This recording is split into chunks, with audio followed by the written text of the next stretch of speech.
بسم اللہ الرحمن الرحیم نحمدہ ونصلی علی رسولہ الکریم اما بعد۔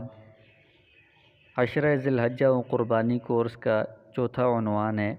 قربانی کا فلسفہ کیا ہے۔ تو پہلے قربانی کا معنی معلوم ہونا ضروری ہے۔ قربانی کسے کہتے ہیں؟ قربانی یہ قرب سے ہے۔ اس کا معنی ہے کہ انسان اللہ تعالیٰ کا قرب حاصل کرنے کے لیے اپنی جان، اپنا مال یا کسی حلال جانور کو اللہ تعالیٰ کے دربار میں پیش کرے، اس کو قربانی کہا جاتا ہے۔ تو یہ جو 10 ذی الحجہ کی قربانی ہے، اس کا کیا فلسفہ ہے، اس کی کیا حکمت ہے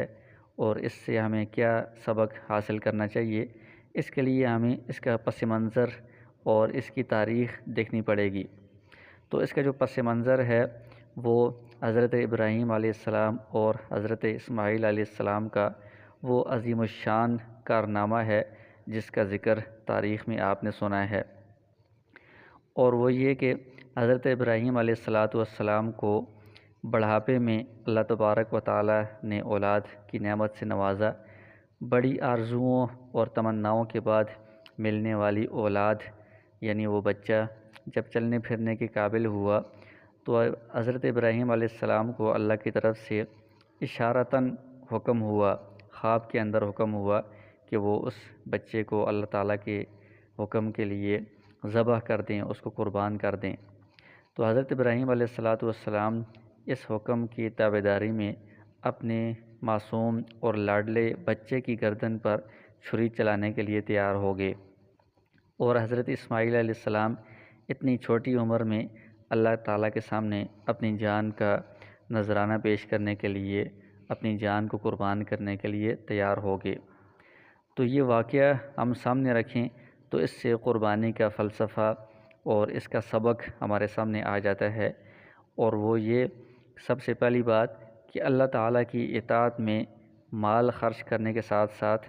جان قربان کرنے کا بھی ہمارے دل میں جذبہ پیدا ہو، کہ جس طرح ہم اس عید کے موقع پر اپنے مال کو خرچ کر کے جانور لیتے ہیں اور اس جانور کو اللہ کے حکم پر قربان کرتے ہیں، اسی طرح ہمارے دل میں یہ جذبہ پیدا ہو کہ ابھی تو مال کی قربانی ہے، لیکن اگر دین کی خاطر، اللہ تعالیٰ کے حکم کی خاطر ہمیں اپنی جان کی قربانی پیش کرنی پڑے تو ہم اس سے دریغ نہیں کریں گے، جان کی قربانی کے لیے بھی ہم تیار رہیں گے۔ دوسری چیز اس قربانی کے فلسفے میں یہ ہے کہ اللہ تعالیٰ کے حکم پر اپنی جو سب سے محبوب چیز ہو اس کو بھی بندہ قربانی کے لیے، قربان کرنے کے لیے تیار ہو جائے۔ بندے کے پاس جو زائد چیزیں ہوں ان کو تو بندہ کسی دوسرے کو دے تو آسانی سے دے سکتا ہے، اس میں کوئی تکلیف نہیں ہوتی، لیکن جو بندے کی محبوب پسندیدہ چیز ہوتی ہے وہ بندہ دوسرے کو دینے کے لیے تیار نہیں ہوتا۔ اگر دینی پڑے تو دل کے اوپر بہت بھاری گزرتا ہے یہ۔ لیکن حضرت ابراہیم علیہ السلام کا واقعہ آپ دیکھیں کہ اولاد جو اپنی جان سے بھی زیادہ عزیز ہوتی ہے،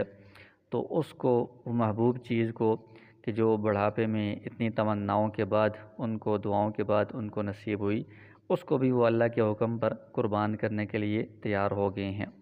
تو اپنی محبوب اور پسندیدہ جو چیزیں ہیں ان کو بھی اللہ تعالیٰ کے حکم پر قربان کرنے کے لیے ہم تیار ہوں، یہ ہمارے دل میں جذبہ پیدا ہونا چاہیے۔ جیسا کہ قرآن کریم میں بھی اس کا ذکر ہے، لَن تَنَالُوا الْبِرَّ حَتَّىٰ تُنْفِقُوا مِمَّا تُحِبُّونَ، کہ تم نیکی کے بلند مرتبے تک اس وقت تک نہیں پہنچ سکتے جب تک کہ تم اپنی محبوب چیزوں کو اللہ کے لیے خرچ نہیں کرو گے۔ تو اپنی محبوب اور پسندیدہ چیزیں، عمدہ چیزیں، اہم اور قیمتی چیزیں اللہ تعالیٰ کے حکم پر خرچ کرنی چاہیے، قربان کرنی چاہیے، یہ ہمارے دل میں جذبہ پیدا ہو۔ تیسری چیز اس قربانی کے فلسفے میں یہ ہے کہ اللہ تعالیٰ کا حکم جب ہمارے سامنے آئے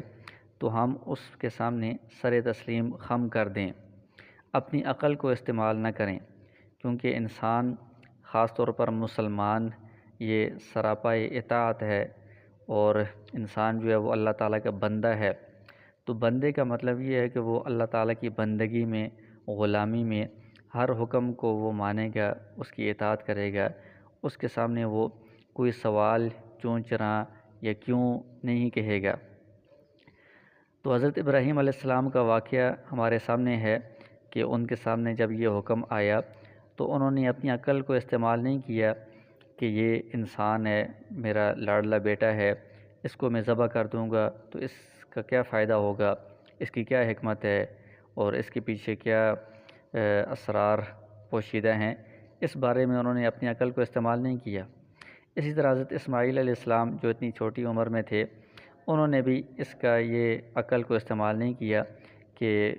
ایک انسان کو ذبح کرنے کا کیا مقصد ہے، اس میں کیا حکمتیں ہیں، اس میں کیا فوائد ہیں، بلکہ جیسے ہی اللہ تعالیٰ کا حکم آیا تو باپ اور بیٹے دونوں نے اس کے سامنے سر تسلیم خم کر دیا، یعنی مکمل اطاعت اور فرمانبرداری کی، اس میں کوئی چون چرا نہیں کی، اس میں حکمتیں تلاش نہیں کی، اپنی عقل کو استعمال نہیں کیا۔ تو اس سے ہمیں یہ سبق ملتا ہے کہ اللہ تعالیٰ کا حکم جب بھی ہمارے سامنے آئے تو ہم بلا چون چرا اس کی تابعداری کریں، اس پر عمل کریں، اس میں اپنی عقل کو استعمال نہ کریں، اس میں حکمتیں اور فوائد تلاش کرنے کی کوشش نہ کریں۔ اور چوتھی چیز اس قربانی کے فلسفے میں اور اس کے سبق میں یہ ہے کہ اپنی جان اور مال کے ساتھ سب سے اہم چیز یہ ہے کہ ہم اپنی خواہشات کو، نفسانی خواہشات کو اللہ تعالیٰ کے حکم میں، اللہ تعالیٰ کی اطاعت میں قربان کرنے کے لیے تیار ہو جائیں۔ انسان سے جتنے فرائض یا اللہ تعالیٰ کے احکامات چھوٹتے ہیں تو وہ نفسانی خواہشات کی وجہ سے کوتاہی ہوتی ہے، اعمال چھوٹتے ہیں۔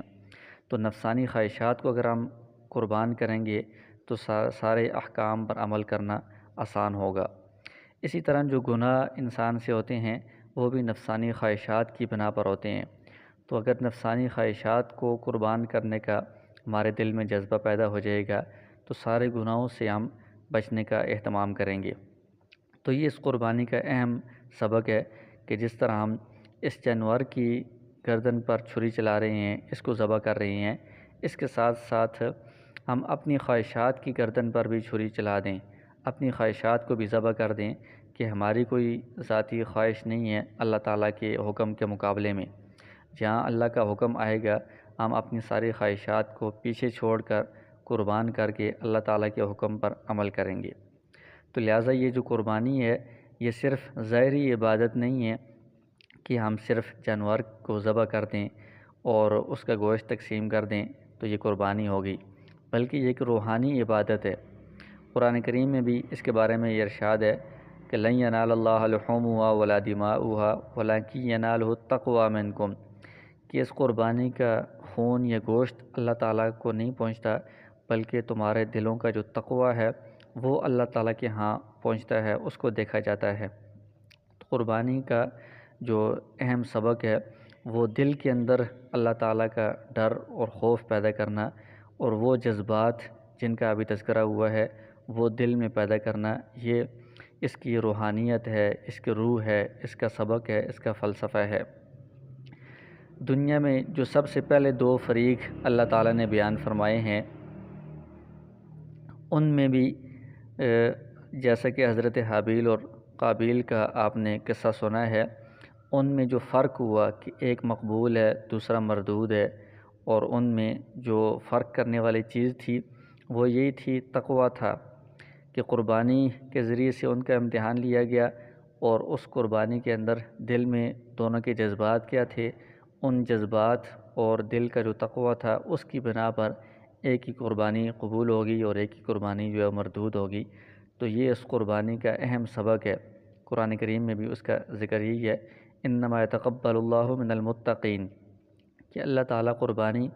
تقوی والوں سے قبول کرتے ہیں، کہ جن کے دل میں اللہ تعالیٰ کا خوف اور ڈر ہو اور دل میں اس کی جو قربانی کی جو روحانیت ہے وہ ان کے دل میں پیدا ہو تو اس سے اس قربانی کی قبولیت ہوگی۔ تو لہٰذا اس کا فلسفہ ہمارے سامنے ہونا ضروری ہے، جانور کو ذبح کرنا بھی ضروری ہے کہ قربانی کا ظاہری طریقہ، عملی طریقہ یہی ہے، لیکن ساتھ ساتھ دل کے اندر یہ جذبات پیدا کرنا جن کا ذکر ہوا یہ بھی ضروری ہے۔ یہ قربانی کا